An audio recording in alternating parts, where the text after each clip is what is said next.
श्री विष्णोरष्टनाम स्तोत्रम् श्री गणेशाय नमः। अच्युतं केशवं विष्णुं हरिं सत्यं जनार्दनं हंसं नारायणं चैव मेतन्नामाष्टकं पठेत्। त्रिसन्ध्यं यः पठे नित्यं दारिद्र्यं तस्य नश्यति। शत्रुसैन्यं क्षयं याति दुःस्वप्नः सुखदो भवेत्। गंगायां मरणं चैव दृढ़ा भक्तिस्तु केशवे। ब्रह्म विद्या प्रबोधस्य तस्मात् नित्यं पठेन् नरः। अच्युतं केशवं विष्णुं हरिं सत्यं जनार्दनं हंसं नारायणं चैव मेतन्नामाष्टकं पठेत्। त्रिसन्ध्यं यः पठे नित्यं दारिद्र्यं तस्य नश्यति। शत्रुसैन्यं क्षयं याति दुःस्वप्नः सुखदो भवेत्। गंगायां मरणं चैव दृढ़ा भक्तिस्तु केशवे। ब्रह्म विद्या प्रबोधस्य तस्मात् नित्यं पठेन् नरः। अच्युतं केशवं विष्णुं हरिं सत्यं जनार्दनं हंसं नारायणं चैव मेतन्नामाष्टकं पठेत्। त्रिसन्ध्यं यः पठे नित्यं दारिद्र्यं तस्य नश्यति। शत्रुसैन्यं क्षयं याति दुःस्वप्नः सुखदो भवेत्। गंगायां मरणं चैव दृढ़ा भक्तिस्तु केशवे। ब्रह्म विद्या प्रबोधस्य तस्मात् नित्यं पठेन् नरः। अच्युतं केशवं विष्णुं हरिं सत्यं जनार्दनं हंसं नारायणं चैव मेतन्नामाष्टकं पठेत्। त्रिसन्ध्यं यः पठे नित्यं दारिद्र्यं तस्य नश्यति। शत्रुसैन्यं क्षयं याति दुःस्वप्नः सुखदो भवेत्। गंगायां मरणं चैव दृढ़ा भक्तिस्तु केशवे। ब्रह्म विद्या प्रबोधस्य तस्मात् नित्यं पठेन् नरः। अच्युतं केशवं विष्णुं हरिं सत्यं जनार्दनं हंसं नारायणं चैव मेतन्नामाष्टकं पठेत्। त्रिसन्ध्यं यः पठे नित्यं दारिद्र्यं तस्य नश्यति। शत्रुसैन्यं क्षयं याति दुःस्वप्नः सुखदो भवेत्। गंगायां मरणं चैव दृढ़ा भक्तिस्तु केशवे। ब्रह्म विद्या प्रबोधस्य तस्मात् नित्यं पठेन् नरः। अच्युतं केशवं विष्णुं हरिं सत्यं जनार्दनं हंसं नारायणं चैव मेतन्नामाष्टकं पठेत्। त्रिसन्ध्यं यः पठे नित्यं दारिद्र्यं तस्य नश्यति। शत्रुसैन्यं क्षयं याति दुःस्वप्नः सुखदो भवेत्। गंगायां मरणं चैव दृढ़ा भक्तिस्तु केशवे। ब्रह्म विद्या प्रबोधस्य तस्मात् नित्यं पठेन् नरः। अच्युतं केशवं विष्णुं हरिं सत्यं जनार्दनं हंसं नारायणं चैव मेतन्नामाष्टकं पठेत्। त्रिसन्ध्यं यः पठे नित्यं दारिद्र्यं तस्य नश्यति। शत्रुसैन्यं क्षयं याति दुःस्वप्नः सुखदो भवेत्। गंगायां मरणं चैव दृढ़ा भक्तिस्तु केशवे। ब्रह्म विद्या प्रबोधस्य तस्मात् नित्यं पठेन् नरः। अच्युतं केशवं विष्णुं हरिं सत्यं जनार्दनं हंसं नारायणं चैव मेतन्नामाष्टकं पठेत्। त्रिसन्ध्यं यः पठे नित्यं दारिद्र्यं तस्य नश्यति। शत्रुसैन्यं क्षयं याति दुःस्वप्नः सुखदो भवेत्। गंगायां मरणं चैव दृढ़ा भक्तिस्तु केशवे। ब्रह्म विद्या प्रबोधस्य तस्मात् नित्यं पठेन् नरः। अच्युतं केशवं विष्णुं हरिं सत्यं जनार्दनं हंसं नारायणं चैव मेतन्नामाष्टकं पठेत्। त्रिसन्ध्यं यः पठे नित्यं दारिद्र्यं तस्य नश्यति। शत्रुसैन्यं क्षयं याति दुःस्वप्नः सुखदो भवेत्। गंगायां मरणं चैव दृढ़ा भक्तिस्तु केशवे। ब्रह्म विद्या प्रबोधस्य तस्मात् नित्यं पठेन् नरः। अच्युतं केशवं विष्णुं हरिं सत्यं जनार्दनं हंसं नारायणं चैव मेतन्नामाष्टकं पठेत्। त्रिसन्ध्यं यः पठे नित्यं दारिद्र्यं तस्य नश्यति। शत्रुसैन्यं क्षयं याति दुःस्वप्नः सुखदो भवेत्। गंगायां मरणं चैव दृढा भक्तिस्तु केशवे। ब्रह्म विद्या प्रबोधस्य तस्मात् नित्यं पठेन्नरः। अच्युतं केशवं विष्णुं हरिं सत्यं जनार्दनं हंसं नारायणं चैव मेतन्नामाष्टकं पठेत्। त्रिसन्ध्यं यः पठे नित्यं दारिद्र्यं तस्य नश्यति। शत्रुसैन्यं क्षयं याति दुःस्वप्नः सुखदो भवेत्। गंगायां मरणं चैव दृढा भक्तिस्तु केशवे। ब्रह्म विद्या प्रबोधस्य तस्मात् नित्यं पठेन्नरः। अच्युतं केशवं विष्णुं हरिं सत्यं जनार्दनं हंसं नारायणं चैव मेतन्नामाष्टकं पठेत्। त्रिसन्ध्यं यः पठे नित्यं दारिद्र्यं तस्य नश्यति। शत्रुसैन्यं क्षयं याति दुःस्वप्नः सुखदो भवेत्। गंगायां मरणं चैव दृढा भक्तिस्तु केशवे। ब्रह्म विद्या प्रबोधस्य तस्मात् नित्यं पठेन्नरः। अच्युतं केशवं विष्णुं हरिं सत्यं जनार्दनं हंसं नारायणं चैव मेतन्नामाष्टकं पठेत्। त्रिसन्ध्यं यः पठे नित्यं दारिद्र्यं तस्य नश्यति। शत्रुसैन्यं क्षयं याति दुःस्वप्नः सुखदो भवेत्। गंगायां मरणं चैव दृढा भक्तिस्तु केशवे। ब्रह्म विद्या प्रबोधस्य तस्मात् नित्यं पठेन्नरः। अच्युतं केशवं विष्णुं हरिं सत्यं जनार्दनं हंसं नारायणं चैव मेतन्नामाष्टकं पठेत्।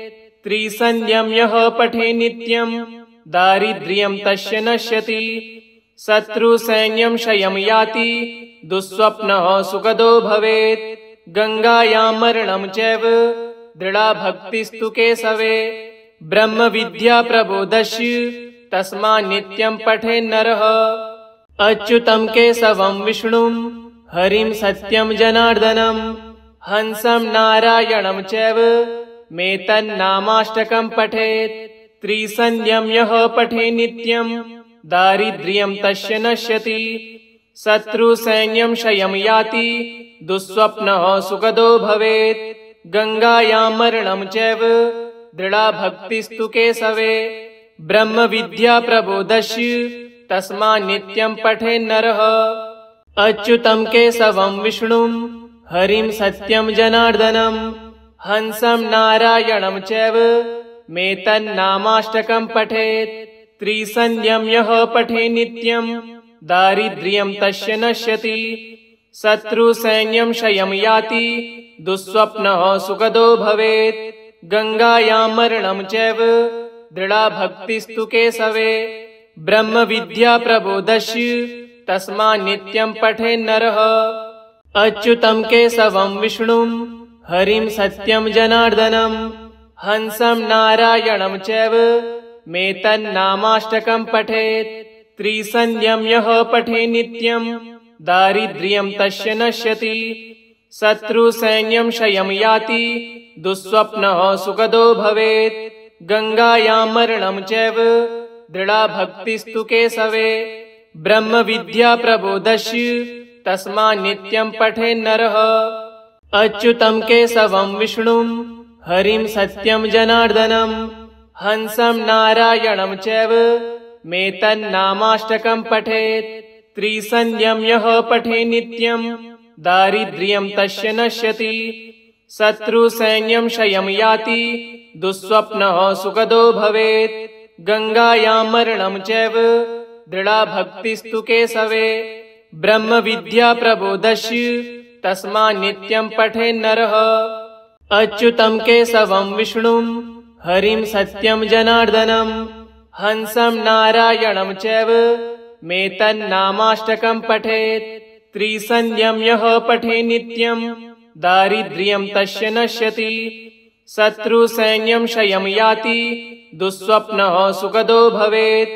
गंगायां मरणं चैव दृढा भक्तिस्तु केशवे ब्रह्म विद्या प्रबोधस्य तस्मात् नित्यं पठेन्नरः अच्युतं केशवं विष्णुं हरिं सत्यं जनार्दनं हंसं नारायणं चैव मेतन्नामाष्टकं पठेत् त्रिसन्ध्यं यः पठे नित्यं दारिद्र्यं तस्य नश्यति शत्रुसैन्यं क्षयं याति दुःस्वप्नः सुखदो भवेत् गंगायां मरणं चैव दृढा भक्तिस्तु केशवे ब्रह्म विद्या प्रबोधस्य तस्मात् नित्यं पठेन्नरः अच्युतं केशवं विष्णुं हरिं सत्यं जनार्दनं हंसं नारायणं चैव मेतन्नामाष्टकं पठेत् त्रिसन्ध्यं यः पठे नित्यं दारिद्र्यं तस्य नश्यति शत्रुसैन्यं क्षयं याति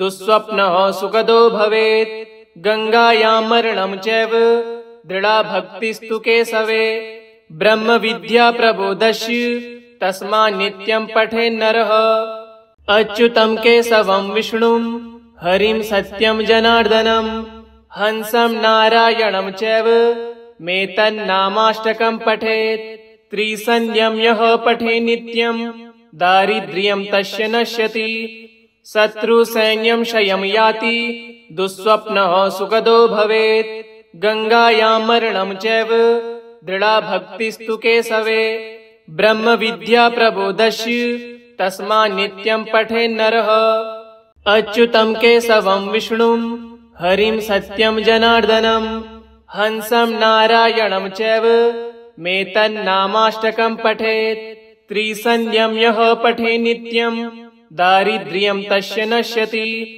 शत्रुसैन्यं क्षयं याति दुःस्वप्नः सुखदो भवेत् गंगायां मरणं चैव दृढा भक्तिस्तु केशवे ब्रह्म विद्या प्रबोधस्य तस्मात् नित्यं पठेन्नरः अच्युतं केशवं विष्णुं हरिं सत्यं जनार्दनं हंसं नारायणं चैव मेतन्नामाष्टकं पठेत् त्रिसन्ध्यं यः पठे नित्यं दारिद्र्यं तस्य नश्यति शत्रुसैन्यं क्षयं याति दुःस्वप्नः सुखदो भवेत् गंगायां मरणं चैव दृढा भक्तिस्तु केशवे ब्रह्म विद्या प्रबोधस्य तस्मात् नित्यं पठेन्नरः अच्युतं केशवं विष्णुं हरिं सत्यं जनार्दनं हंसं नारायणं चैव मेतन्नामाष्टकं पठेत् त्रिसन्ध्यं यः पठे नित्यं दारिद्र्यं तस्य नश्यति शत्रुसैन्यं क्षयं याति दुःस्वप्नः सुखदो भवेत् गंगायां मरणं चैव दृढा भक्तिस्तु केशवे ब्रह्म विद्या प्रबोधस्य तस्मात् नित्यं पठेन्नरः अच्युतं केशवं विष्णुं हरिं सत्यं जनार्दनं हंसं नारायणं चैव मेतन्नामाष्टकं पठेत् त्रिसन्ध्यं यः पठे नित्यं दारिद्र्यं तस्य नश्यति शत्रुसैन्यं क्षयं याति दुःस्वप्नः सुखदो भवेत् गंगायां मरणं चैव दृढा भक्तिस्तु केशवे ब्रह्म विद्या प्रबोधस्य तस्मात् नित्यं पठेन्नरः अच्युतं केशवं विष्णुं हरिं सत्यं जनार्दनं हंसं नारायणं चैव मेतन्नामाष्टकं पठेत् त्रिसन्ध्यं यः पठे नित्यं दारिद्र्यं तस्य नश्यति शत्रुसैन्यं क्षयं याति दुःस्वप्नः सुखदो भवेत् गंगायां मरणं चैव दृढा भक्तिस्तु केशवे ब्रह्म विद्या प्रबोधस्य तस्मात् नित्यं पठेन्नरः अच्युतं केशवं विष्णुं हरिं सत्यं जनार्दनं हंसं नारायणं चैव मेतन्नामाष्टकं पठेत् त्रिसन्ध्यं यः पठे नित्यं दारिद्र्यं तस्य नश्यति शत्रुसैन्यं क्षयं याति दुःस्वप्नः सुखदो भवेत् गंगायां मरणं चैव दृढा भक्तिस्तु केशवे ब्रह्म विद्या प्रबोधस्य तस्मात् नित्यं पठेन्नरः अच्युतं केशवं विष्णुं हरिं सत्यं जनार्दनं हंसं नारायणं चैव मेतन्नामाष्टकम् पठेत्। त्रिसन्ध्यम् यः पठे नित्यम् दारिद्र्यम् तस्य नश्यति। शत्रुसैन्यम् क्षयम् याति दुःस्वप्नः सुखदो भवेत्। गङ्गायां मरणम् चैव दृढा भक्तिस्तु केशवे। ब्रह्मविद्या प्रबोधस्य तस्मात् नित्यम् पठेन्नरः। अच्युतम् केशवम् विष्णुम् हरिम् सत्यम् जनार्दनम् हंसम् नारायणम् चैव मेतन्नामाष्टकम् पठेत्। त्रिसन्ध्यम् यः पठे नित्यम् दारिद्र्यम् तस्य नश्यति। शत्रुसैन्यम् क्षयम् याति दुःस्वप्नः सुखदो भवेत्। गङ्गायां मरणम् चैव दृढा भक्तिस्तु केशवे। ब्रह्मविद्या प्रबोधस्य तस्मात् नित्यम् पठेन्नरः। अच्युतम् केशवम् विष्णुम् हरिम् सत्यम् जनार्दनम् हंसम् नारायणम् चैव मेतन्नामाष्टकम् पठेत्। त्रिसन्ध्यम् यः पठे नित्यम् दारिद्र्यम् तस्य नश्यति। शत्रुसैन्यम् क्षयम् याति दुःस्वप्नः सुखदो भवेत्। गङ्गायां मरणम् चैव दृढा भक्तिस्तु केशवे। ब्रह्मविद्या प्रबोधस्य तस्मात् नित्यम् पठेन्नरः। अच्युतम् केशवम् विष्णुम् हरिम् सत्यम् जनार्दनम् हंसम् नारायणम् चैव मेतन्नामाष्टकम् पठेत्। त्रिसन्ध्यम् यः पठे नित्यम् दारिद्र्यम् तस्य नश्यति। शत्रुसैन्यम् क्षयम् याति दुःस्वप्नः सुखदो भवेत्। गङ्गायां मरणम् चैव दृढा भक्तिस्तु केशवे। ब्रह्मविद्या प्रबोधस्य तस्मात् नित्यम् पठेन्नरः। इति श्री विष्णोरष्टनाम स्तोत्रम् श्रीनारायणार्पणमस्तु। ओम श्रीनारायणाय नमः।